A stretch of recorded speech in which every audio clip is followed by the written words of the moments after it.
심리학자 빅터 프랭클이라고 하면 여러분 낯익은 이름이고 우리가 모두가 잘 알고 있는 분입니다. 세계 2차 대전 때에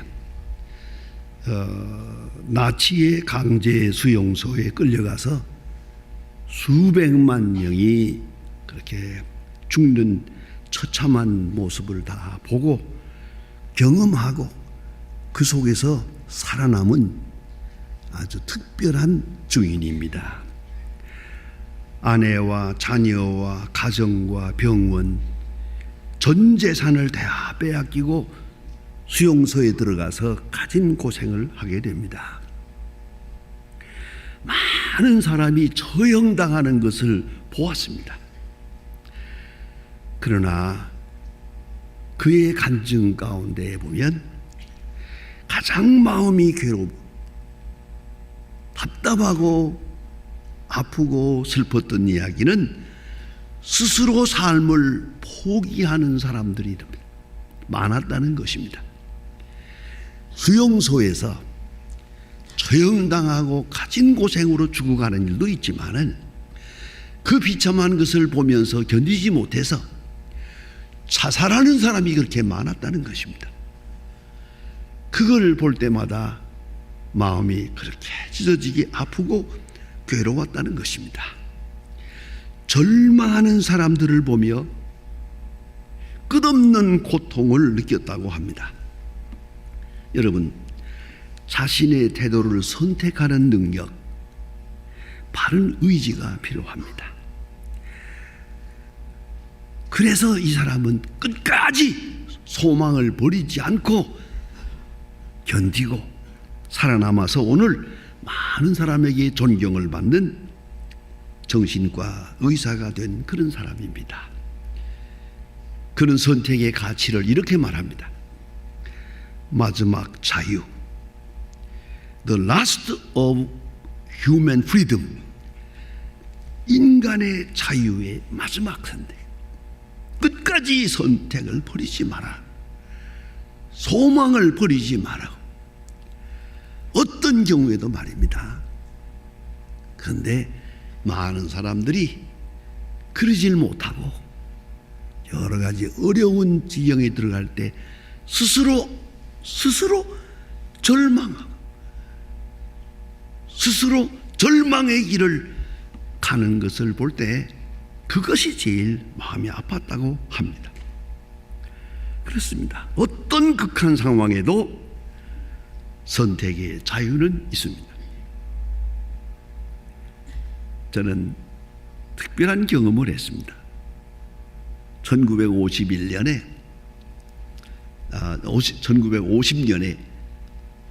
그 광산에 북한에 있는 강제노동 수용소에 끌려가서 고생을 할 때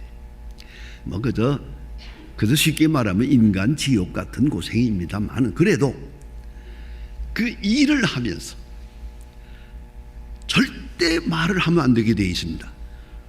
누구라도 한마디 말만 했다가는 잘못하면 맞아 죽습니다.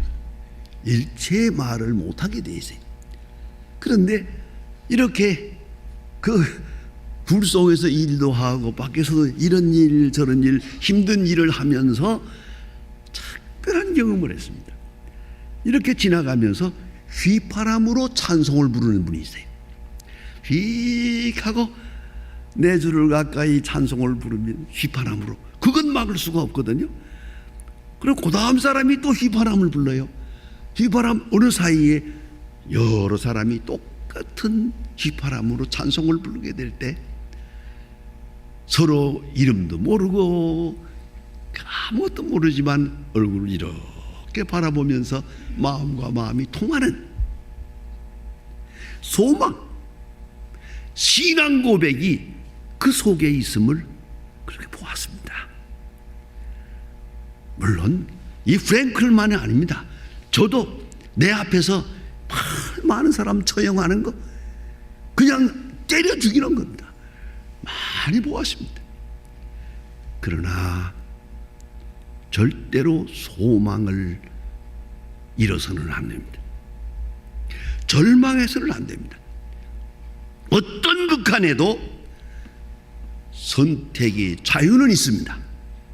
아직도 숨을 쉬고 있는 동안 우리는 요새 와서 너무 많은 심지어 젊은이들까지 쉽게 절망하고 자살하는 것 너무나 슬프게 생각합니다. 그건 아닌데, 아직 그게 아닌데 여러분 생각해야 합니다. 신명기 11장 26절에 보면 이런 말씀이 있습니다. 내가 오늘날 복과 저주를 너희 앞에 두나니, 복과 저주를 너희 앞에 두나니, 너희가 만일 내가 오늘날 너희에게 명하는 너희의 하나님의 명령을 들으면 복이 될 것이고, 하나님의 말씀을 듣지 아니하면 저주가 될 것이니라. 복과 저주를 너희 앞에 두나니 너희가 선택하라. 여러분, 어떤 경우에도 이 선택의 자유는 있습니다. 그 순간을 놓치지 말아야 합니다.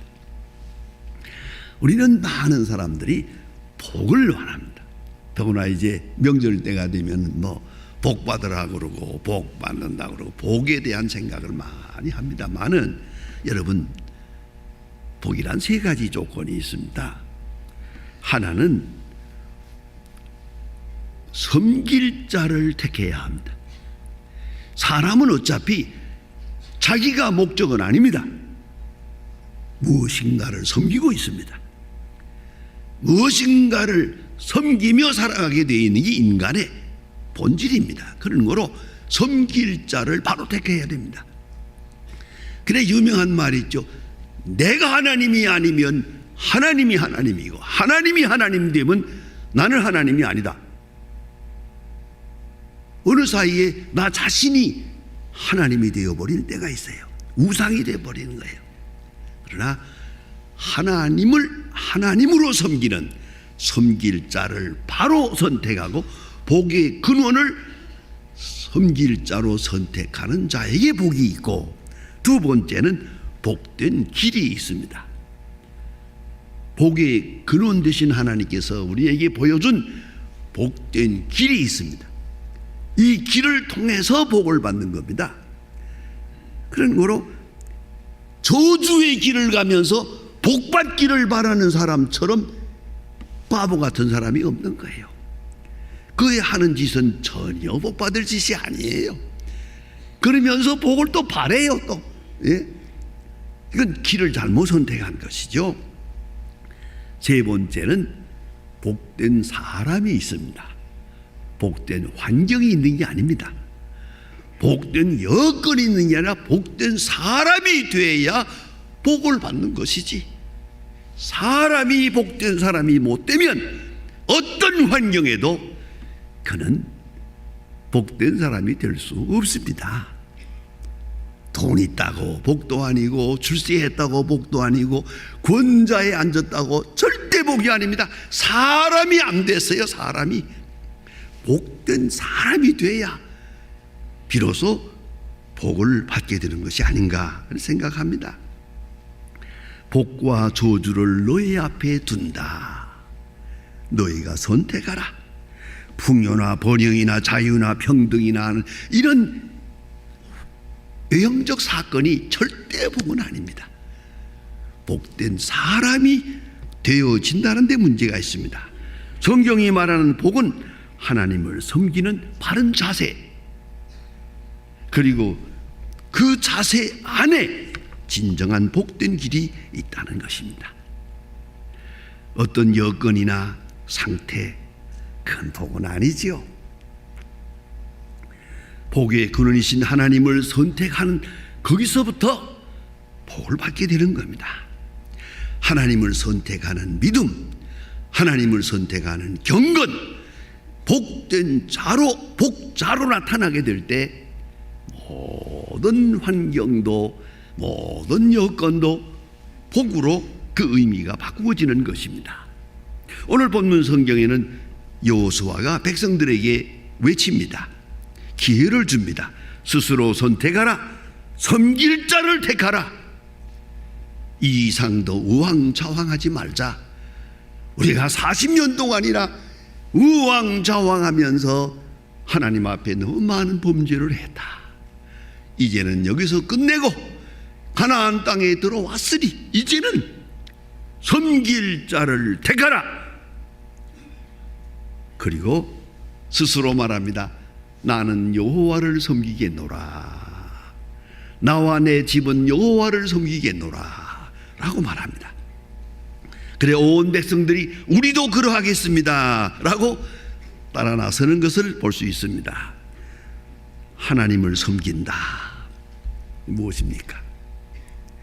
하나님을 섬기지 않으면 내가 우상이 됩니다. 돈이 우상이 됩니다. 권력이 우상이 됩니다. 명예가 우상이 됩니다. 여러분 다 지내보는 대로 그거는 섬길 것이 못 됩니다. 복의 근원이 못 됩니다. 섬길 자를 택하라. 확실하게 신앙을 고백하고 다시 출발해야겠습니다. 여호수아는 말합니다. 나와 내 집은 하나님만 섬기겠노라. 그게 무슨 말입니까?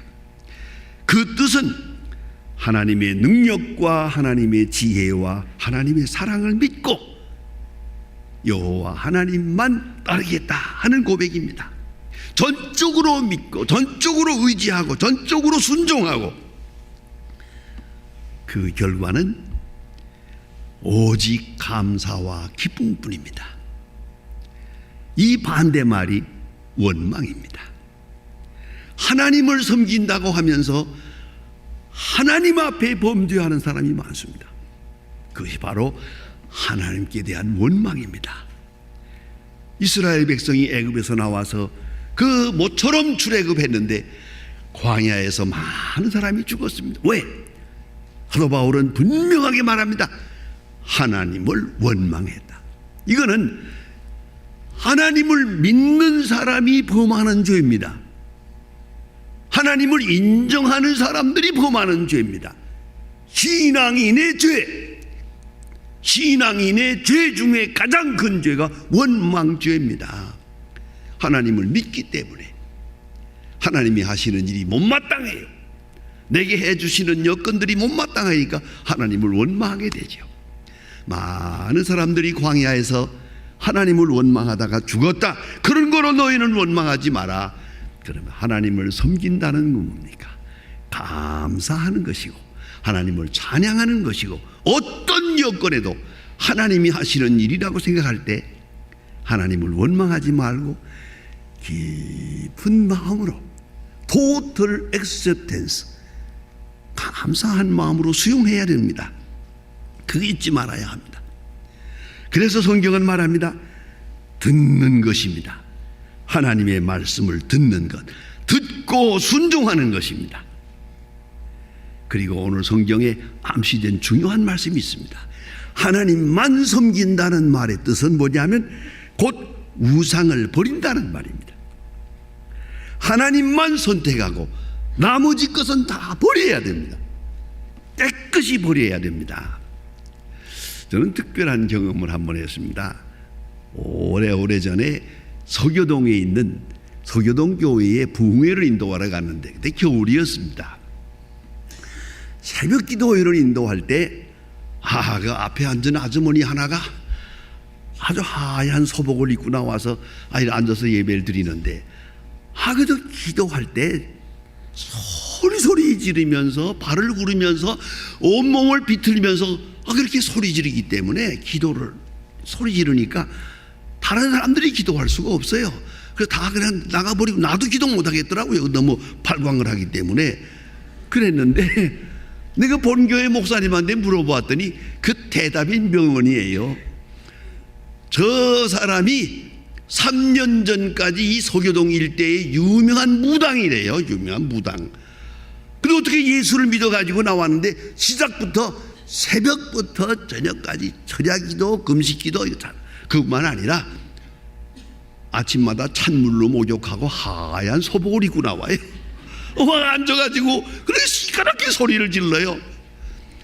그거 왜 그러냐고 그랬더니 그 문 목사님 대답이 너무 명언이에요.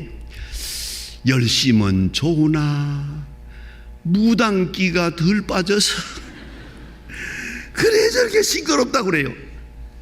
여러분 죄송합니다. 우리 한국 사람들 다 무당기가 있습니다.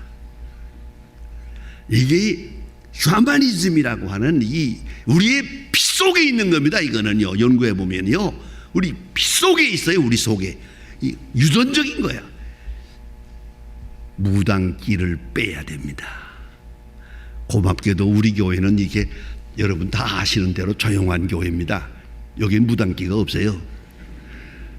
그러나 어떤 교회 가보면 이건 예배가 아니에요. 발광이지. 그냥 난리굿이에요. 왜 그래요? 전 말합니다. 그 무당기가 있어서 그래요. 무당기가 아직도 있어요. 여러분 깨끗이 버려야 됩니다. 무당기가 시끄러운 게 특징이고, 두 번째는 기복사상입니다. 복을 달라는 겁니다. 복의 길은 찾지 않고 복만 달라는 겁니다. 그 복은 물질입니다. 언제나 돈입니다. 물질이요. 이런 무당기가 싹 빠져야 됩니다. 더구나 현대인에게 있어서는 실존적 우상이 있습니다. 자기 지식을 믿는 것, 자기 기술을 믿는 것, 자기 판단력을 믿는 것, 아니 자기 경험을 믿는 것. 사람이 경험해봤자 얼마나 하는 겁니까? 요만큼 한 건데 자기 경험을 절대화하는 사람이 있어요. 내가 다 해봤다. 해보긴 몇 가지나 해봤나? 세상에 제일 못할 소리가 뭔지 아십니까? 남자는 못 믿어. 도대체 당신 몇 사람이나 만나보고 하는 소리요? 아니 목사한테 와서 얘기하면서도 나한테 그러더라고요. 남자는 못 믿어. 그 나도 못 믿냐? 그러죠. 이게 무슨 도대체 몇 사람이나 만나보았는데 남자 전체를 못 믿겠다는 거예요. 이 보편화라고 하는 것처럼 무서운 죄가 없어요. 내 경험이라는 게 아무것도 아니라는 걸 잊지 말아야 돼요. 하찮은 것이에요. 내 경험. 이걸 절대화하려고 그러면 안 되죠. 이게 우상이 되는 거예요. 그래서 고집이 되는 거고. 여러분 우상을 버려야 됩니다. 이스라엘 백성들이 애굽에서 나와가지고 이걸 못 버려서 다시 애굽으로 물리적으로는 애굽에서 나왔는데, 지정학적으로는 애굽에서 나왔는데, 문화적으로는 아직도 애굽에 매여 있어요. 여기서 헤어나지 못한 거예요. 결국은 우상을 섬긴 것이죠. 하버드 대학 로널드 교수님의 실행의 리더십이라고 하는 책에서 우리에게 중요한 것을 지적해 줍니다. 사람들이 욕망의 노예가 되기 쉽다. 첫째, 군림하고자 하는 것. 돈풀이나 생기면 군림하고자 하는 것. 그 다음에 존경받으려는 것. 존경이 하루아침에 이루어지나요? 존경받으려는 마음, 그리고 알게 모르게 쾌락주의로 빠져서, 여자들 보니 뭐 상당한 사람들이 이 쾌락주의에 빠져가지고 폐가 망신하는 걸 보지 않습니까? 이거 무슨 꼴이에요 이게? 거기까지 올라가는데 얼마나 시간이 걸리는데, 이제 와서 그렇게 망신하고 부끄러움을 사는 걸 볼 때 참 인생 무상이라고 생각합니다. 우상을 버려. 마음속에 있는 우상 말입니다. 에드워드 하월드의 창조적 단절이라는 책이 유명합니다. 창조적 단절이 없이는 창조적 미래는 없다. 여러분, 지난날에 대한 것, 잘못된 것, 속 깊이서부터 깨끗이 빼버려야 됩니다. 우상을 버려. 우상을 버리고야 하나님을 섬길 수 있어요. 하나님을 섬긴다고 하면서 우상적 방법으로 하나님을 섬기면 하나님을 욕되게 하는 것이에요. 이걸 잊지 말아야 합니다. 많은 시간 동안 기도한다고 하면서도 하나님의 영광을 앞세우고 기도하지 못하고, 하나님의 능력을 믿고 기도하지 못하고, 가자 수실줄로 믿습니다 하고 몸부림을 치는데, 때때로는 기도한다고 하면서 하나님께 욕 돌리지 않나, 그런 걱정을 해봅니다. 여러분, 특별히 무서운 것은 혼합주의입니다. 이렇게는 하나님 섬기고, 이렇게 해서 이렇게 섬기고. 아닙니다. 둘 중에 하나를 분명히 하라. 나는 여호와를 섬기겠노라. 우상을 버리라. 깨끗이 버리라. 많은 사람들이 복 받기를 원합니다. 그러나 복은 공짜가 아닙니다. 하나님께서 주시는 것이기에 하나님을 선택해야 됩니다. 하나님이 나를 선택했다는 것을 알고 하나님이 선택한 것을 내가 선택해야 됩니다. 자기 자신을 버리고 하나님의 말씀에 순종해야 됩니다. 복된 선택, 복된 길, 복된 사람이 돼야 복을 받습니다. 여러분, 얼마만큼 어디까지 왔습니까? 스스로 진단하고 내가 정말 여호와 하나님을 섬기고 있는가? 내가 하나님을 섬기는 자의 모습이 발현되어 있는가? 나의 생활력 구석에 복받을 사람의 모습이 있는가? 내가 어디까지 왔나? 다시 한번 점검하시면서 복된 길을 다시 선택하고 그리고 참으로 복받는 금년 새해가 되시기를 바라고 복된 사람으로 사는 그런 미래가 될 수 있기를 바랍니다. 기도하십시다. 하나님 아버지, 오늘 아침도 저희들이 주님 앞에 나왔습니다. 복받기를 바라는 간절한 마음이 있고 또한 하나님을 선택하고 하나님만 섬기기로 결심하고 주를 섬기기 위해서 이른 아침 주님 앞에 모였습니다. 주여, 이제 바라옵는 것은 우리의 믿음을 온전케 하사 진심으로 여호와 하나님을 섬기고 하나님의 하시는 모든 역사를 감사함으로 수용할 수 있게 해주시고 동시에 내게 있었던 어두운 그림자들 우상을 깨끗이 버리게 하사 주만을 바라보며 주의 음성을 가까이 들으며 주의 영광을 보는 하나님의 자녀들로 가장 확실한 복된 자의 길을 가게 하여 주시옵소서. 예수님의 이름으로 기도합니다. 아멘.